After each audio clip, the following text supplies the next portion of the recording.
nuk kam pas rast, ndonjë pacient që më ka thonë për ndonjë diagnozë që më ka thonë ChatGPT-ja, po e kam dëgju kështu, do me thonë njerëz, në përgjithësi me ata që kam pas komunikim që s'kanë qenë pacient, që janë afeksionu, zakonisht shumë pas ChatGPT-s, po inshallah. Cili është mendimi juaj? A mendon që duhet me u përzinë këtë pjesë këto ChatGPT-ja? Po, ChatGPT-ja. Absolutisht jo. ChatGPT-ja në mënyrë absolute nuk e zaventëson mjekun, as nuk e zaventëson kontaktin e mjekut me pacientin, kur e pyet.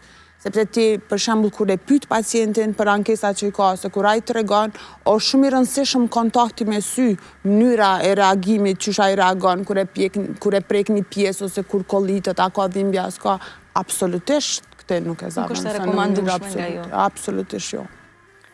Të ndalim edhe pak cilat janë ato smundjet ose rastet që ju kanë ardhur më të shpeshta, cilat janë ato smundjet më të shpeshta gjatë këtij shekulli. Shikoni, dikur ishte kryesore tuberkulozë.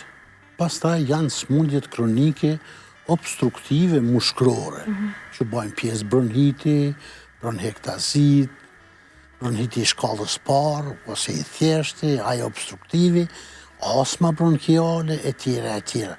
Dhe dikur ka qenë shumë vështirë me diagnostifiku një astmë. Sot i kemë të gjitha parametrat për para. Por, manaja është që pacienti me i besu doktorit, që të ne nuk i beson.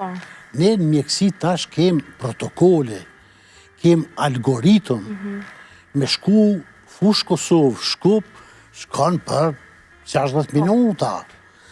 Me dash me shku në Shkup, tash ka Tetova. A disa bëhet? Me ka një qmendu njeri me shku ka Kuksi. A disa kohë i nevojitet me shku në Shkup? Jo. Do të me zgjedhë kohën e shkurt, sa ma pak me bon hargjime për smutin, sa ma pak me damtu të smurin, me egzaminimet pa nevojshme e tjera, në mënyrë që pacienti me dash. Ta dini, në botë, mjeku është zoti. Në Kosovë, nuk është. Jo zoti, përsa është as qobani, as bariu, është.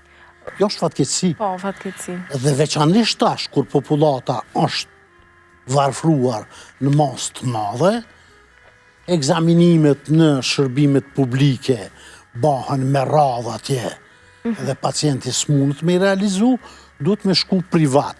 Ne do shta me ju pyet edhe pak për këto duhanpirësit që janë të shpesht. Sa mendoni që e din ata që e dëmtojnë shumë shëndetin e tyre?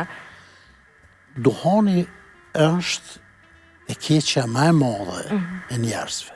Të gjithë e din në botë që një lloj të kancerit, një lloj, jo të gjitha karcinomat, si cili organi ka karcinomat e veta bazë dhe metastazat ose rënjet e lëshuara nga tërë organizmi.